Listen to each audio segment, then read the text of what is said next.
सपना एक देखोगे, मुश्किलें हजार आएंगी, लेकिन वो मंजर बड़ा खूबसूरत होगा जब कामयाबी शोर मचाएगी। जय हिंद डियर स्टूडेंट, स्वागत है आप सबका हमारे यूट्यूब चैनल विशाल इन्फो हब पे। अगर आप भी गवर्नमेंट जॉब पाने का सपना देख रहे हैं तो मुश्किलें तो आएंगी ही, कभी कभी असफलता का सामना भी करना पड़ेगा। लेकिन याद रखिए, जिस दिन आपका नाम सिलेक्शन वाली लिस्ट में आएगा वो पल बहुत ही खूबसूरत होगा और आपकी कामयाबी शोर मचाएगी। आज की क्लास प्रैक्टिस सेट 1 का पार्ट 4 है। आप सभी को पता है कि हेल्थ एजुकेशन ऑफिसर की क्वेश्चन आंसर और सभी क्वेश्चंस के ऑप्शन को हम डिटेल में सीखते और पढ़ते हुए चलते हैं। ये सभी प्रश्न आपके स्वास्थ्य शिक्षा अधिकारी एग्जाम पैटर्न के अकॉर्डिंग तैयार किए गए हैं। सभी प्रश्न आपके लिए मोस्ट इंपॉर्टेंट है। तो डेली सुबह 11 बजे से ये क्लास शुरू हो जाती है। इसके पहले हम लोगों ने प्रैक्टिस सेट में 1 से लेकर 75 तक के क्वेश्चन आंसर्स को कर चुके हैं। जिन लोगों ने नहीं देखा है वो लोग इस क्लास की प्ले लिस्ट में जाकर सारे क्लासेस को देख सकते हैं। आप सबने लास्ट क्लासेस में खूब सारा प्यार दिया और अच्छे अच्छे कमेंट्स किए और आपके कमेंट्स देख के हमारा दिल बहुत खुश हो गया है। तो दिल से आप सभी के इतने प्यार और सपोर्ट के लिए थैंक यू सो मच। इसी तरह सपोर्ट और प्यार बनाए रखिए और अच्छे अच्छे कमेंट्स करते रहिए। सरस्वती माता जी के आशीर्वाद के साथ आज की ये क्लास स्टार्ट करते हैं। आपकी स्क्रीन पे आ चुका है question number 76। Which city in India holds a distinction in tree plantation? Bharat के निम्नलिखित में से कौन नगर वृक्षारोपण में विशिष्टता रखता है? आपको बताने हैं। आपके ऑप्शन है विजयवाड़ा, चंडीगढ़, शिलांग, वलपराई। इन 4 ऑप्शन में से राइट आंसर्स क्या हो जाएंगे? जल्दी जल्दी कमेंट बॉक्स में आप लोग आंसर दीजिए। The right answer is Valparai. Valparai Bharat के नगर वृक्षारोपण में विशिष्टता रखता है। Option D is the right answer. आइए जानते हैं वलपराई के बारे में। तो यह तमिलनाडु के कोयम्बटूर जिले में स्थित एक हिल स्टेशन है। कहाँ पर है? तो वो तमिलनाडु में स्थित एक क्या है? हिल स्टेशन है। इसकी विशेषता क्या है? तो इसकी विशेषता यह है कि ये क्षेत्र में अपने सघन वृक्षारोपण, विशेषकर चाय, कॉफी के विशाल बागानों के लिए जाना जाता है। जैव विविधता, तो ये पश्चिमी घाट यानी वेस्टर्न घाट का हिस्सा है और सदाबहार वनों के लिए प्रसिद्ध है। तो वालपराई जो है पश्चिमी घाट का हिस्सा है और सदाबहार वनों के लिए भी जाना जाता है। यहाँ पे चाय और कॉफी के क्या है? विशाल बागान भी हैं। किस जगह पे है? तो तमिलनाडु के कोयम्बटूर जिले में है। ये सारे पॉइंट्स याद रखिएगा जो आपके एग्जाम के लिए मोस्ट इंपॉर्टेंट है। Next question 77। What was the main objective of growth with justice in which 5-year plan of India? न्याय के साथ विकास भारत की किस पंचवर्षीय योजना का मुख्य उद्देश्य है? आपको बताना है कि न्याय के साथ विकास ये लाइन किस पंचवर्षीय योजना में दिया गया था। आपके ऑप्शन है फर्स्ट 5-year प्लान यानी प्रथम पंचवर्षीय योजना। सेकेंड ऑप्शन है आपके फिफ्थ 5-year प्लान यानी पंचवर्षीय योजना। और थर्ड ऑप्शन है आपका 9वीं पंचवर्षीय योजना यानी 9th 5-year प्लान। लास्ट है आपका 11th 5-year प्लान यानी 11वीं पंचवर्षीय योजना। तो किस पंचवर्षीय योजना का मुख्य उद्देश्य था? न्याय के साथ विकास। द राइट आंसर इज 9वीं पंचवर्षीय योजना। 9वीं पंचवर्षीय योजना का उद्देश्य था कि न्याय के साथ विकास। आइए जानते हैं कि 9वीं पंचवर्षीय योजना का क्या उद्देश्य था और इसके क्या क्या टारगेट थे। योजना का मुख्य उद्देश्य सामाजिक न्याय और समानता के साथ विकास। क्या था उद्देश्य? सामाजिक न्याय और समानता के साथ विकास यानी growth with social justice in equality. बात करते हैं 9वीं पंचवर्षीय योजना के लक्ष्य यानी उसके टारगेट क्या क्या थे। तो 9वीं पंचवर्षीय योजना कृषि और ग्रामीण विकास की प्राथमिकता दी ताकि रोजगार के अवसर बढ़ रहे और गरीबी कम हो। ठीक है, किस किस में इसका फोकस था? कृषि और ग्रामीण विकास को क्या था? इसने प्रायोरिटी दी ताकि रोजगार बढ़े और गरीबी कम हो जाए। अन्य योजनाओं की बात करते हैं तो 5वीं पंचवर्षीय योजना ये था 1974 से 1978 के बीच। इसका नारा क्या था? तो ये बोलता था कि गरीबी हटाओ। इसका क्या था? गरीबी हटाओ इसका लक्ष्य था। जबकि 11वीं पंचवर्षीय योजना तीव्र और अधिक समावेशी विकास के लिए जाना जाता है। 11वीं पंचवर्षीय योजना किस लिए जाना जाता है? तो तीव्र और समावेशी विकास के लिए। अब आप लोग कमेंट बॉक्स में ये लिखिए कि 11वीं पंचवर्षीय योजना का ईयर क्या है। अभी लास्ट क्लास में हम लोगों ने पढ़ा था 11वीं पंचवर्षीय योजना के बारे में। तो आप लोग फटाफट कमेंट बॉक्स में लिखिए कि 11वीं पंचवर्षीय योजना का ईयर क्या है। ठीक है, नेक्स्ट क्वेश्चन आपकी स्क्रीन पे आ चुका है। Which on the following is not included in the direct core industries in India? निम्नलिखित में से किस एक को भारत में निर्देशित कोर उद्योग में सम्मिलित नहीं किया जाता है? ध्यान से सारे प्रश्न को आप सुनिए और पढ़िए भी कि क्या कह रहा है कि इनमें से भारत में निर्देशित कोर उद्योग में सम्मिलित नहीं है। यानी आपके इन 4 ऑप्शन में से 3 तो सम्मिलित होंगे, लेकिन एक ऐसा ऑप्शन है जो आपके कोर उद्योग में सम्मिलित नहीं है। आपके ऑप्शन है सीमेंट, स्टील, सॉफ्टवेयर या कोयला। The right answer is software. Right answer is software जो है हमारे भारत में निर्देशित कोर उद्योग में सम्मिलित नहीं है। आइए जानते हैं इसके बारे में। 8 कोर उद्योग भारत में अर्थव्यवस्था की बुनियादी माने जाने वाले 8 उद्योग हैं। तो कौन कौन से 8 उद्योग हैं? कोयला, कच्चा तेल, प्राकृतिक गैस, रिफाइनरी उत्पाद, उर्वरक, स्टील, सीमेंट और बिजली। ये 8 आपके क्या हैं? 8 कोर उद्योग हैं। ठीक है। सॉफ्टवेयर की बात करते हैं तो इसे सेवा क्षेत्र यानी सर्विस सेक्टर का हिस्सा माना जाता है। इसे कोर इंफ्रास्ट्रक्चर यानी इंडस्ट्री में शामिल नहीं किया जाता है। ठीक है। जो सॉफ्टवेयर है उसको कोर इंफ्रास्ट्रक्चर इंडस्ट्री में शामिल नहीं किया गया है, ये सेवा क्षेत्र के अंतर्गत माना जाता है। इसका महत्व क्या है? यानी 8 कोर उद्योग का महत्व क्या है? 8 कोर उद्योग उत्पादन सूचकांक में लगभग 40.27% भारांक यानी वेटेज इसका होता है। कितना है? तो 40.27%। Next question 79। Feature of Indian agriculture are. भारतीय कृषि की विशेषताएं हैं। आपको बताने हैं कि इन चारों ऑप्शंस में से भारतीय कृषि की क्या विशेषताएं हैं। आपके ऑप्शन है लेबर सरप्लस इकोनॉमी, श्रम अधिवेशन अर्थव्यवस्था, या स्ट्रक्चरल अनएम्प्लॉयमेंट, संरचनात्मक बेरोजगारी। थर्ड ऑप्शन है आपका large size and land holding, बड़े आकार की भूमि जोत। Fourth option traditional techniques of production यानी उत्पादन की परंपरागत तकनीकी। Which statement is are true. कौन से इसमें से सत्य है? आपको बताना है कि भारतीय कृषि की विशेषताएं क्या हैं। आपके ऑप्शन दिए रखे हैं चारों, तो ध्यान से सारे प्रश्नों को पढ़िए और आंसर दीजिए। The right answer is 1 and 4। C is the right answer. आइए जानते हैं इसके बारे में। यानी आपका क्या है? श्रम अधिविशेष अर्थव्यवस्था, और चौथा है आपका उत्पादों की परंपरागत तकनीकी। श्रम अधिशेष भारत में कृषि के लिए आवश्यकता से अधिक लोग लगे हुए हैं, इसे प्रच्छन्न बेरोजगारी कहा जाता है। परंपरागत तकनीकी भारतीय कृषि का एक बड़ा हिस्सा है, आज भी मानसून पर निर्भर है और पुराने औजारों व तकनीकियों का उपयोग करता है। भूमि जोत, यह कथन गलत है क्योंकि भारत में औसत भूमि जोत का आकार छोटा और विखंडित है। तो थर्ड इसमें ऑप्शन जो दिए गए हैं वो क्या है? गलत है।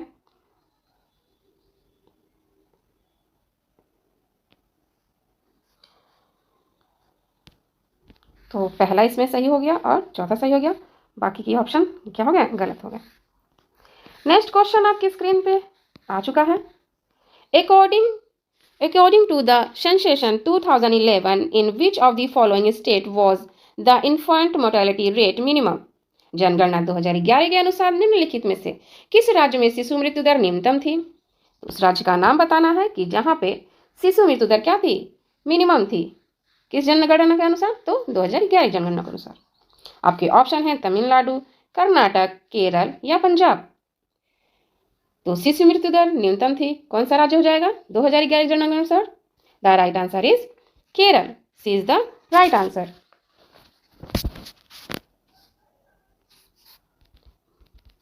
C is the right answer. Kerala 2011 की जनगणना और स्वास्थ्य रिपोर्ट के अनुसार केरल में शिशु मृत्यु दर यानी IMR सबसे कम थी भारत में। इसका कारण क्या था? तो उच्च महिला साक्षरता दर, सुदृढ़ प्राथमिक स्वास्थ्य देखभाल ढांचा और बेहतर पोषण। इसकी तुलना में केरल का IMR कई विकसित देशों के स्वास्थ्य मानकों के बराबर रहा। ये भी बात याद रखिएगा। आइए चलते हैं नेक्स्ट क्वेश्चन की ओर। With in how many days in it mandatory by law to register birth and death event in India. भारत में जन्म तथा मृत्यु की घटना का रजिस्ट्रेशन कराना कितने दिनों के भीतर कानूनी रूप से अनिवार्य है? With in how many days in it mandatory by law of register birth and death event in India. The option is 15 days, 21 days, 26 days या 30 days। The right answer is 21 days, यानी 21 दिनों के भीतर कानूनी रूप से आपको भारत में जन्म और मृत्यु प्रमाण पत्र का रजिस्ट्रेशन कराना होता है। ये बात याद रखिएगा। क्या नियम है? तो जन्म और मृत्यु प्रमाण पत्र का अधिनियम 1969 के अनुसार 21 दिन निर्धारित किया गया है। CRS या पंजीकरण यह नगरीय पंजीकरण प्रणाली यानी सिविल रजिस्ट्रेशन सिस्टम के अंतर्गत आता है। किस अधिनियम के तहत? तो जन्म और मृत्यु प्रमाण अधिनियम क्या है? वो है 1969 और कितने दिनों के भीतर? तो 21 दिनों के भीतर किया जाता है।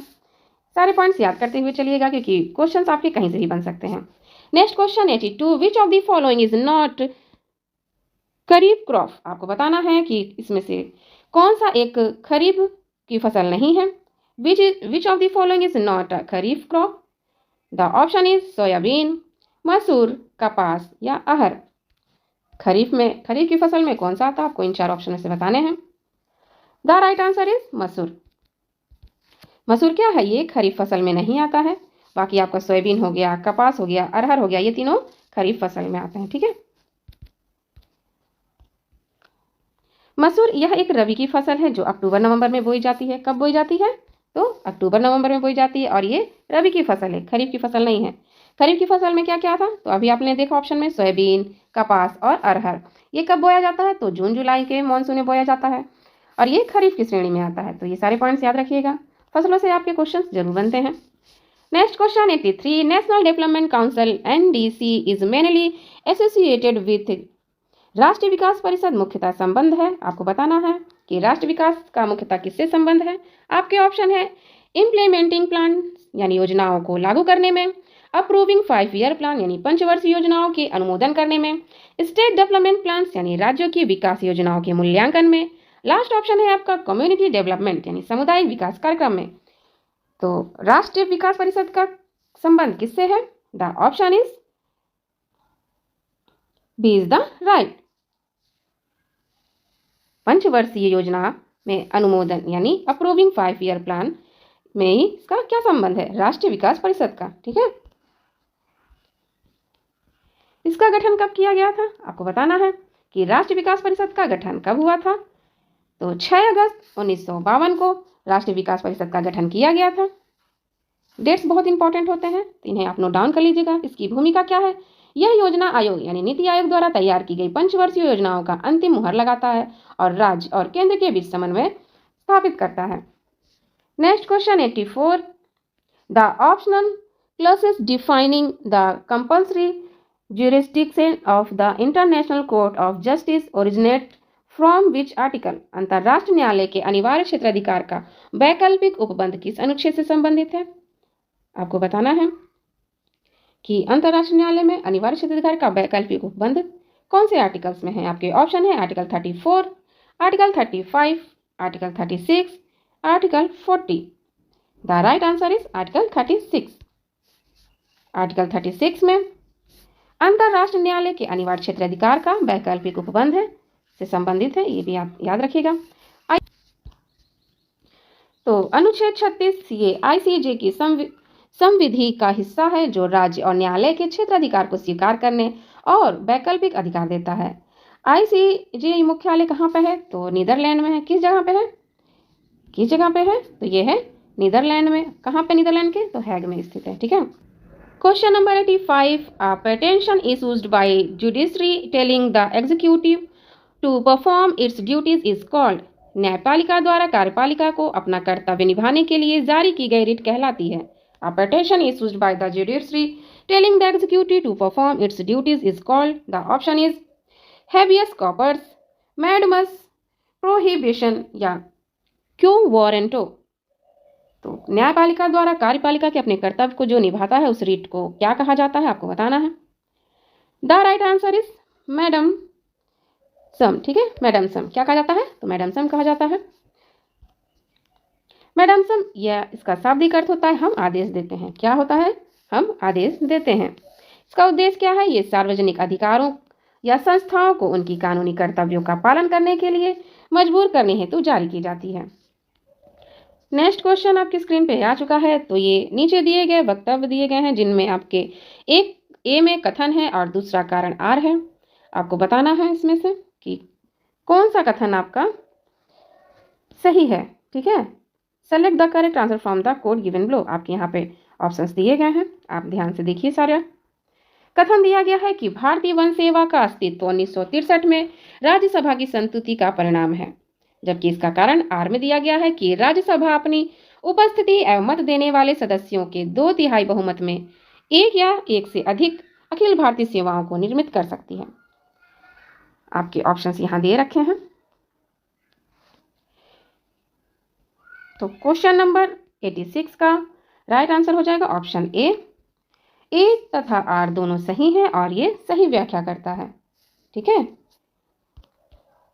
यानी आपका भारतीय वन सेवा का अस्तित्व कब आया था? तो 1963 के राज्यसभा की संस्तुति का परिणाम है, ये कथन भी सही है। इसके साथ ही इसका कारण जो दिया है कि राज्यसभा अपनी उपस्थिति एवं मत देने वाले सदस्यों का 2/3 बहुमत से एक या अधिक अखिल भारतीय सेवाओं को निर्मित कर सकता है, तो ये भी सही है और इसकी व्याख्या भी ये सही कर रहा है। ये थे आपके कथन कारण वाले क्वेश्चंस जो बहुत बार एग्जाम में हमें कंफ्यूजन में डाल देते हैं। अनुच्छेद 312 संविधान का यह अनुच्छेद राज्यसभा को यह विशेष अधिकार देता है कि वह 2/3 बहुमत से नई अखिल भारतीय सेवा का सृजन करें। भारतीय वन सेवा की बात करते हैं तो इसकी स्थापना 1966 में की गई थी और राज्यसभा में इसी अधिकार के तहत इसकी स्थापना की गई थी। यानी भारतीय वन सेवा की स्थापना किसकी तहत की गई थी? तो राज्यसभा के अधिकार के। भगत सिंह का स्मारक कहाँ स्थित है आपको बताना है। Where is the memorial of Bhagat Singh located? Option is Firozabad, Amritsar, Ludhiana, Gurdaspur. The right answer is Firozabad. Firozabad में भगत सिंह का स्मारक स्थित है, आप याद रखिएगा। ऑप्शन ए इसका राइट आंसर हो जाएगा। तो भगत सिंह का स्मारक फिरोजाबाद में है। भगत सिंह, राजगुरु सुखदेव और अंतिम संस्कार फिरोजपुर के पास सतलज नदी के किनारे हुसैनी वाला में किया गया था, जहां अब उनका भव्य स्मारक बनाया गया है। नेक्स्ट क्वेश्चन पे जाने से पहले आप सभी के लिए एक लाइन है कि अपने सपनों को सच करने का सबसे अच्छा तरीका है मेहनत। मेहनत करिए क्योंकि यही है जो आपको अपनी सफलता तक पहुंचाएगा। अगर आप कोई सपना देख सकते हैं तो उसे पूरा भी कर सकते हैं, ये बात याद रखिएगा। वीडियो आप लाइक कर दीजिएगा और अपने सभी फ्रेंड्स के पास शेयर भी कर दीजिए ताकि और भी लोग हमारे चैनल से जुड़ सकें। नेक्स्ट क्वेश्चन है 88। What was the real name of Birbal? आपको बताना है कि बीरबल का वास्तविक नाम क्या था। आपके ऑप्शन है रामदास, श्यामदास, महेश दास या भगवान दास। तो ये प्यारा सा क्वेश्चन, छोटा सा प्यारा सा आपके पास आ चुका है। तो 88 का राइट आंसर हो जाएगा महेश दास। बीरबल का वास्तविक नाम क्या था? Mahesh Das. C is the right answer. Mahesh Das Birbal का जन्म एक ब्राह्मण परिवार में हुआ था और उनका नाम महेश दास था। किस परिवार में हुआ था? तो ब्राह्मण परिवार में हुआ था।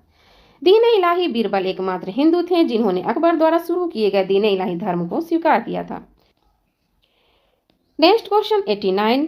Mercury is commonly used in thermometers because of its? पारे का तापमापी यंत्रों में उपयोग किया जाता है क्योंकि इसकी विशेषता है। आपको बताना है कि पारे का तापमापी यंत्रों में प्रयोग क्यों किया जाता है, इसकी क्या विशेषता है।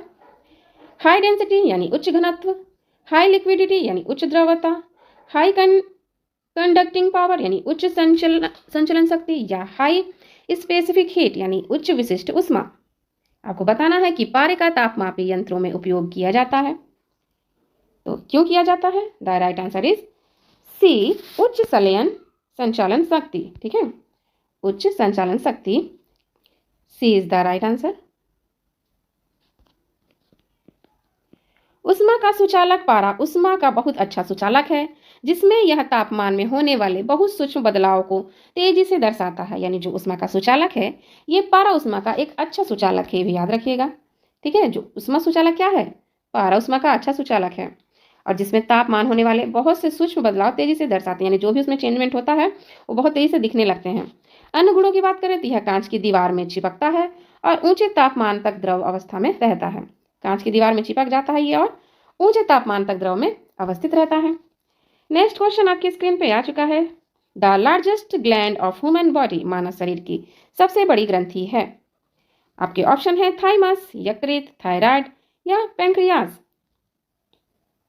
तो मानव शरीर की सबसे बड़ी ग्रंथि हो जाएगी आपका यकृत। लीवर, लीवर क्या है?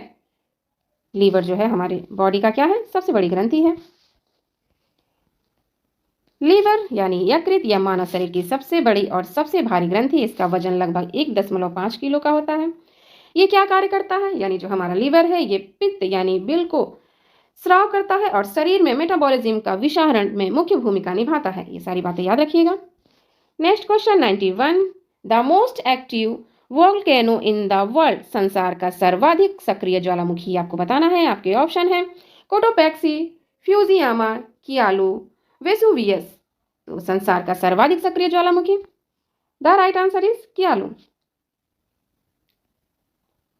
कियालू इज अ राइट आंसर। भारत संसार का सर्वाधिक सक्रिय ज्वालामुखी है कियालू।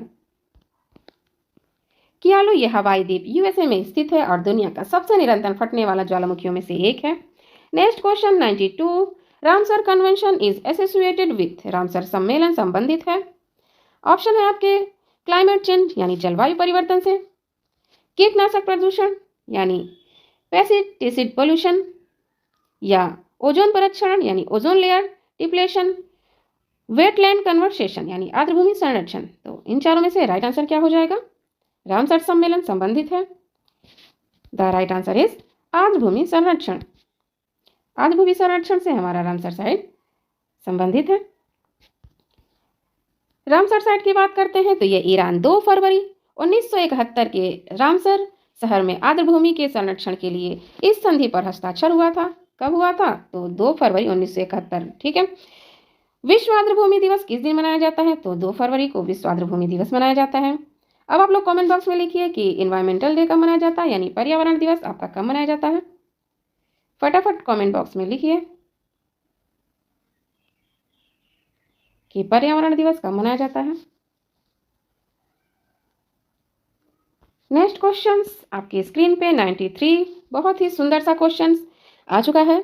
1903 में भारतवर्ष की प्रथम चीनी मिल स्थापित की गई। The first sugar mill in India was established in 1903 at, the option is Pratapgarh में, प्रतापपुर में, या मवाना में, या बलरामपुर में। तो फर्स्ट शुगर मिल इंडिया में कहाँ स्टैब्लिश हुई थी आपको बताना है। The right answer is Pratappur में। Option B is the right. हमारे प्रतापपुर में क्या हुआ था? पहली चीनी मिल की स्थापना हुई थी। कब हुई थी? तो 1903 में हुई थी। भारत की पहली आधुनिक चीनी मिल उत्तर प्रदेश के देवरिया जिले के प्रतापपुर में स्थापित की गई थी। किस जिला में? तो वो हमारा उत्तर प्रदेश जिला था। ठीक है। ऐतिहासिक संदर्भ की बात करते हैं तो ये भी प्रयास हुआ था कि 1903 में यह मिल सफल व्यवसायिक शुरुआत मानी जाती है। उत्तर प्रदेश का महत्व यह है कि इसे चीनी का कटोरा कहा जाता है क्योंकि यहाँ गन्ने का सर्वाधिक उत्पाद होता है। Modern TV screen is made of, आपको बताना है कि आधुनिक टीवी स्क्रीन बनी है किस चीज से बनी है। आपके ऑप्शन है कैथोड राय ट्यूब यानी कैथोड किरण नलिका की, या लिक्विड क्रिस्टल यानी तरल क्रिस्टल की, थिन लेयर ट्रांजिस्टर यानी तिल्ली परत वाले ट्रांजिस्टर की, या लाइट इमिटेड डियोडेड यानी प्रकाश उत्सर्जन वाले डायोड की। तो इन चारों में से राइट आंसर हो जाएगा आपका तरल क्रिस्टल यानी लिक्विड क्रिस्टल से हमारा आधुनिक टीवी का स्क्रीन बना हुआ है। आधुनिक टीवी मुख्य रूप से एलसीडी यानी लिक्विड क्रिस्टल डिस्प्ले तकनीकी पर आधारित होता है। इसकी कार्यप्रणाली यह है कि ये लिक्विड क्रिस्टल प्रकाश को ब्लॉक या पास करने का अपनी संरचना बदलते हैं। पुरानी टीवी में कैथोड किरण नलिकाएं का उपयोग होता था जो भारी और बड़े होते थे। तो पुराने में कौन सा उपयोग होता है? कैथोड किरण नलिका। और अभी क्या होता है? क्रिस्टल लिक्विड का। ये भी बातें याद रखिएगा। नेक्स्ट क्वेश्चन आपकी स्क्रीन पे 95 आ चुका है। Which of the following is not a common feature of the part system in India today, निम्नलिखित में से कौन आज भारत की दलीय व्यवस्था की एक समान विशेषता नहीं है। तो भारत की दलीय व्यवस्था की एक समान विशेषता नहीं है, जो नहीं है वो आपको बताने हैं। नहीं वाले प्रश्न को आप बहुत ध्यान से पढ़ा करिए। बार बार मैं बताती हूँ कि ये क्वेश्चन बहुत बार आपको कंफ्यूजन में डाल देते हैं। आपके ऑप्शन दिए गए हैं दलों का विखंडन एवं ध्रुवीकरण होना यानी fragmentation and polarisation of parties. Second option है आपका majority of parties are ideology based and inspire by national interest यानी अधिकांश दलों का आधार वैचारिक या राष्ट्रीय हित से प्रेरित है। थर्ड ऑप्शन है आपका लीडर ओरिएंटेड पॉलिटिकल पार्टीज यानी व्यक्तित्व उन्मुख राजनीतिक दल। लास्ट ऑप्शन है आपका uncontrol development of political parties यानी राजनीतिक दलों का अनियंत्रित विकास। तो कौन सा आपका राइट आंसर हो जाएगा? राइट आंसर इसका है ऑप्शन बी, अधिकांश दलों का आधार वैचारिक और राष्ट्रीय हित से प्रेरित है। B is the right answer. वास्तविक भारतीय राजनीतिक में अधिकांश दल एक ठोस विचारधारा आइडियोलॉजी के बजाय सत्ता और क्षेत्र हितों का अधिक केंद्रित होते हैं। व्यक्तित्व उन्मुखता की बात करें तो भारत में पार्टियां अक्सर किसी एक बड़े नेता के लिए इर्द गिर्द सिमटती होती हैं। तो ये सारे पॉइंट्स भी याद रखिएगा। आपके पास सामने स्क्रीन में आ चुका है मैच द फॉलोइंग के क्वेश्चन। बहुत ध्यान के साथ सारे ऑप्शंस को देखिएगा। एक तरफ आपके राज्य दिए गए हैं, एक तरफ आपके परमाणु संयंत्र शक्ति केंद्र दिए गए हैं। तो आपको बताना है कि कौन सा राज्य परमाणु संयंत्र कहाँ पर है। आपके ऑप्शन है गुजरात, महाराष्ट्र, कर्नाटका या राजस्थान। और आपके परमाणु शक्ति संयंत्र दिए गए हैं रावत भाटा, कैगा, कागापार और तारापुर। तो इन स्टेट्स और परमाणु संयंत्र में से आप मैच कराइए। तो क्वेश्चन नंबर 96 का राइट आंसर ऑप्शन बी यानी आपका गुजरात है, काकापार परमाणु शक्ति संयंत्र है, और महाराष्ट्र है आपका तारापुर, कर्नाटका में है कैगा और राजस्थान में है, एक सेकेंड, कर्नाटका में है कैगा और राजस्थान में है Rawatbhata. Question number 97, the northern part of the western coastal plain of India is also known as. भारत के पश्चिमी तटीय मैदान के उत्तरी भाग को जिस अन्य नाम से भी जाना जाता है वह है। तो आपके ऑप्शन है कर्नाटक तट, मालाबार, कोडाक, कोरोमंडल तट। तो भारत के पश्चिमी तटीय मैदान के उत्तरी भाग को किस नाम से जाना जाता है?